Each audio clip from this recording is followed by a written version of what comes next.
المقارنات عدوة السعادة والقناعة والرضا بالمقصود. لا تقارن نفسك بغيرك، قارن نفسك فقط بنفسك، فأنت لديك حياة وظروف وشخصية تختلف عن غيرك.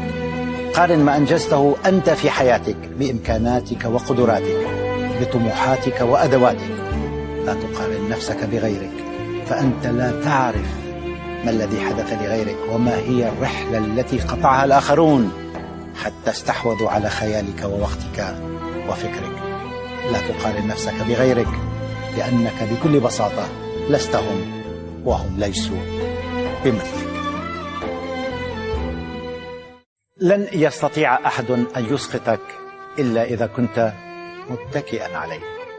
لن يقدر أحد على أن يهوي بك إلا إذا كنت متشبثا به.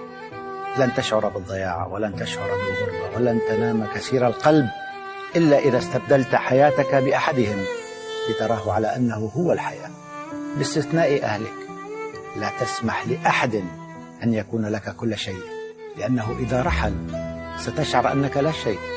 لا تصغر من نفسك ولا من مكانتك بيديك، فأنت تستحق أن تكون لنفسك أغلى شيء وكل شيء. اللهم عوضني عن كل إنسان قابلته ولم يعرف قيمتي، عن كل شخص ظلمني. اللهم عوضني عن كل موقف أفسد بعضا من حياتي، عن كل صدمة كسرتني، عن كل طعنة آلمتني، عن كل خذلان آذاني. اللهم عوض ألمي فرحا وخساراتي مكسبا، واجعلني قرير النفس هانئ البال، واجعلني متصالحا مع نفسي في كل الظروف والأحوال، واجعلني صبورا شكورا، وجنبني ذل الحاجة ومر السؤال. حقيقة الأشخاص الذين من حولنا ومن نحن على علاقة بهم لا يعلمها إلا الله، ومهما سمعنا منهم من تأكيدات على طيبهم وحسن نواياهم، ومهما سمعنا منهم من وعود، ستبقى مجرد كلمات تسقط أو تنجح في امتحان الفعل والحاجة والخلافات. ليس عليك أن تتعامل مع البشر على أنهم سيئون حتى يثبت العكس، ولا كلهم جيدون حتى يثبت العكس. تعامل مع البشر ببصيرتك قبل بصرك، بعمقك قبل عاطفتك، بعقلك قبل قلبك، بحكمتك قبل تسرعك. ففي النهاية أنت وحدك من ستدفع ثمن قراراتك. هناك حكمة في كل الأمور في هذه الحياة، فقدومك إليها وحيدا ومغادرتك لها وحيدا فيها حكمة. الحكمة أن تعتمد على الله أولا، ثم على نفسك، أن تستند على نفسك وكأنك أكثر الأشياء ثباتا في العالم. نعم، لا حياة بدون بشر، ولا حياة بدون أحبة، ولا حياة بدون عواطف وشوق وحنين واحتواء، لكن يجب أن تعود نفسك على قبول فكرة رحيل الناس وتغيرهم وتقلبهم واختفائهم. لا تجعل حياتك ولا سعادتك تقف عند فكرة بقاء أو رحيل أحد، وتذكر أن لا شيء يدوم إلى الأبد. في ناس وضعها هيك: فلان سافر وما قال، ليش كنت ناوي توصله للمطار؟ فلان تزوج وما قال، أكيد كنت ناوي تساعده بتكاليف العرس، ما هيك؟ فلان بنى بيت وما قال، أكيد كنت ناوي تشمر عن إيديك وتساعده بالتبليط ودهان. فلان عمل وفلان ساوى وما قال، وليش ما خبرنا؟ للأسف هذه حال الكثيرين. النصيحة: افرح لفرح غيرك حتى لو ما شاركك التفاصيل. اللي بيخبرك بيكون معتبرك قريب أو محتاجك، واللي ما بيخبرك بيكون إما هذا طبعه أو بكل بساطة مش مهم إله إنك أنت تعرف. واحد من الاثنين: يا تطنش وتبارك، يا تسكت وتبعد وبلا ما تشارك. لا تهجروا أحدا، ولكن لا تمسكوا بيد من أراد الرحيل، ولا تحاولوا اختبار قدركم وأهميتكم عند من قرر المغادرة. فمجرد الخضوع لاختبار الأهمية مع من تحبون يعني أنها ذوت وتضاءلت وربما تلاشت. لا تجبروا أحدا على البقاء، لأن اصطناع الود أسوأ على المرء من صريح الجفاء. نصيحة: لا تسألوا راحلا لماذا رحل، لأنه حتما جهز أعذاره وأسبابه قبل حقائبه. قديش ممتع انك تقعد مع شخص بتعرف انه بيكرهك وبيحكي عليك من وراك وبيغار منك وبيحاول يشوه صورتك، بس قدامك بينفخ فيك، بيجامل، بيمدحك، بيمدح خصالك. تعرف ليش بيعمل هيك؟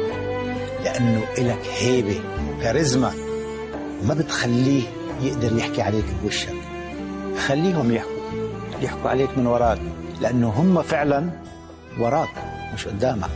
وتذكر إنه ما بيشوه صورتك وسمعتك إلا اللي حاول يكون مثلك وفشل، أو إنه نجاحك بيزعجه، بيحسسه بمدى ضحالته وضآلته وقلة حيلته. أيها الإنسان الطامع الحاسد قليل السعادة والقناعة، فكر فيما عندك ولا تفكر فيما ليس عندك، فما عندك من كرم الله، وما ليس عندك من حكمة الله. وتذكر أن الحسد هو أغبى الرذائل، لأنه لا يعود على صاحبه بأي نفع أو فائدة، وأنت أساسا لا تعرف ما الذي دفعه من تحسده من حياته وماله وأعصابه حتى وصل لما وصل إليه. نعم، اطمح للأفضل، اسعى وراءه، قاتل من أجل أحلامك، ولكن تذكر أن ليس كل ما يتمناه المرء يدركه، لأن الرياح أحيانا تجري بما لا تشتهي السفن. هي ليست دعوة للتقوقع والانكفاء، بل دعوة للقناعة والاكتفاء ولترك الآخرين وشأنهم. سين الحياة، أتعلم ما هي؟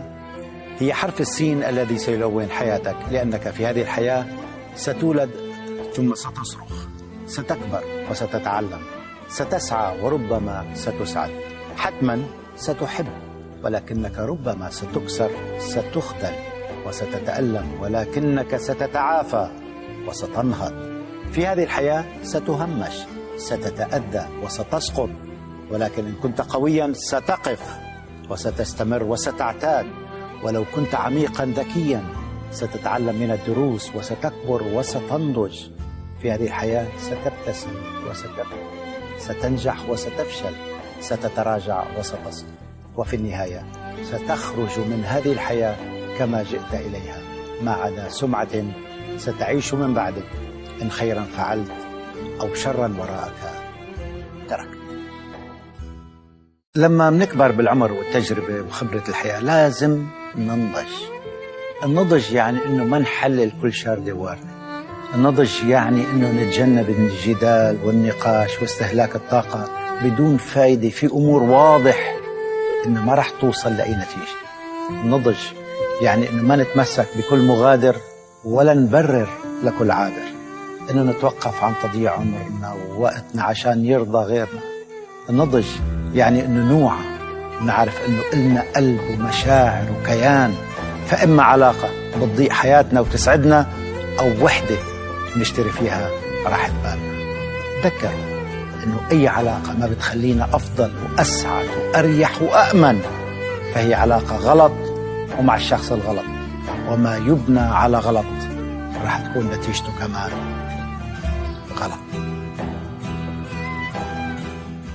في البدايات يتعاملون معنا بأقنعتهم، وفي النهايات يتعاملون معنا بوجوههم الحقيقية. لذلك البدايات أجمل، ولكن النهايات أصدق. وليت النهايات بجمال البدايات، وليتهم يعلمون أن الأقنعة مهما طالت لابد أن يأتي يوم وتنزاح لتظهر الحقيقة، ولكن بعد فوات الأوان، بعد الجرح والألم والخذلان. كونوا للحقيقة أوفياء، ولا تجعلونا ندفع بسبب أقنعتكم أغلى الأثمان. القصة في ناس ولدت وهي عندها الطباع، لا بينفع معهم لا ود ولا احترام ولا مساعدة، لأنهم بكل بساطة مرضى. أن عدوا صريحا واضحا أفضل 1000 مرة من صاحب أو صديق أو حتى قريب منافق مخادع ومتلون، أن الطعنات الأشد هي ممن كانوا يوما الأقرب لنا، أما الصفعة التي لا نتعلم منها نستحقها من جديد. المثل بيقول في ناس تبيعك بالظن وناس تشتريك بعيوبك، في ناس بكل عيوبك تقبلك وترضى فيك، وفي ناس على أقل غلطة من حياتك تطلعك وترميك، في ناس بس تحتاجك بتدور عليك، وناس بدون ما تطلبها رهن أمرك وبين إيديك. بس المشكلة الكبيرة إنك عم تشتري اللي بايعك وتبيع اللي شاريك. لكن ضلك اعمل الخير مهما واجهت من نكران، لأنك عم تعمل الخير لوجه الله.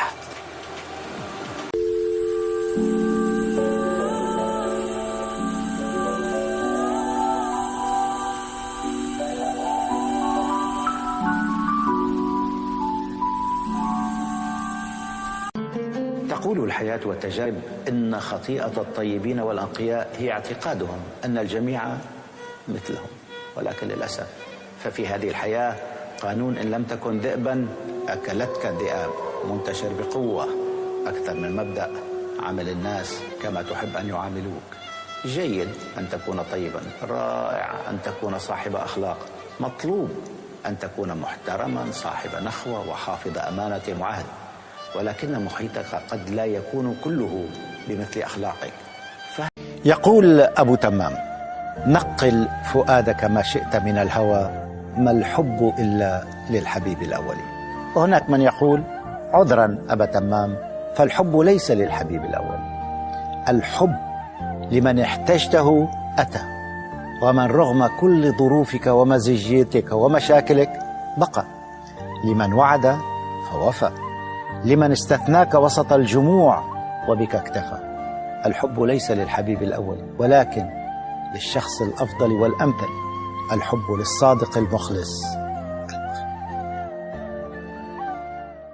يقولون إن جمال المرأة الحقيقي لا يرى بل يكتشف، لذلك كوني سيدتي من النوع الثاني، ولا تركزي كل وقتك وجهدك ومالك على الشكل فقط، فمهما كان الشكل والجمال مبهرا سيبقى مجرد إبهار بصري يذوي مع الوقت ويذبل مع الزمن، ولكنه سينمو ويزهر ويستمر إن كان مصحوبا بعمق وفكر وأخلاق وثقافة وتربية وثبات عند الضعف والمحن.